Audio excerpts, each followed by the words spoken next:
কঠোর আন্দোলন করতে বাধ্য হবো। আমাদেরকে আবারও 5 আগস্টের মতো জুলাই বিপ্লবের মতো রাস্তায় নামতে বাধ্য করবেন না। আমরা জুলাই বিপ্লব করেছি, আমরা ক্যাম্পাসে ফিরে গিয়েছি, আমরা পড়ালেখাতে আছি, আমাদেরকে পড়ালেখা থাকতে দিন। আমাদেরকে যদি আবার রাজপথে নামতে হয় তবে কিন্তু এর পরিণাম ভালো হবে না। আপনি যদি ব্যর্থতা দায় স্বীকার করে অনতিবিলম্বে আপনি পদত্যাগ করুন। আমাদের বন্ধের সার্বিক নিরাপত্তা দিন। কেন এত বছর কেন দর্শন হলো না? আজকে সেদিন, গতকালকে আমার বোন আমার, তাহলে এখন বাংলাদেশ পেলাম আমরা। জুলাই বিপ্লবে আমরা হামলা, নির্যাতন, গুলি খেয়ে যে নতুন বাংলাদেশের বিনির্মাণের আমরা স্বপ্ন দেখে যে বাংলাদেশ সৃষ্টি করতে চেষ্টা করছি, আজকে আমার বোন সেই বাংলাদেশ নিরাপদ না। তাহলে এই বাংলাদেশ কাদের জন্য? এই বাংলাদেশ কাদের জন্য? এই বাংলাদেশ আমাদের জন্য না।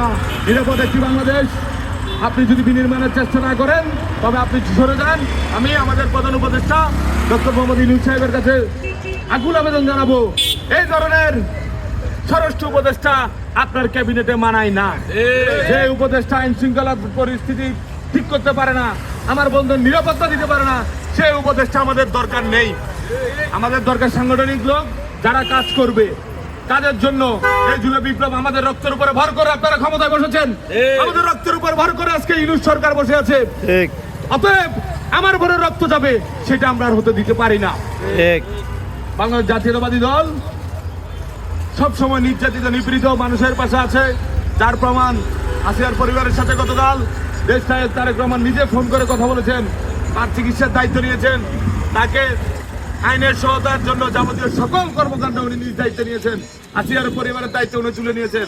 এর মাধ্যমে প্রমাণিত হয় বিএনপি সাধারণ মানুষের দল, বিএনপি সাম্য এবং মানবিকতার দল, বিএনপি সবসময় নিশ্চিত এবং নিপীড়িত মানুষের কথা বলার দল। আপনারা কমার্স কলেজ ছাত্র দল, আমি ধন্যবাদ জানাই, আপনার সাথে জাগ্রত থাকবেন। কোথায় অন্যায় দেখলে, অভিযোগ দেখলে সাথে সাথে প্রতিবাদ করবেন।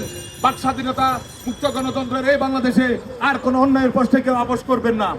দর্শন হোক কিংবা অন্যায় কোনো কাজ দেখবেন, সাথে সাথে আপনারা সেটার প্রতিবাদে কথা বলবেন।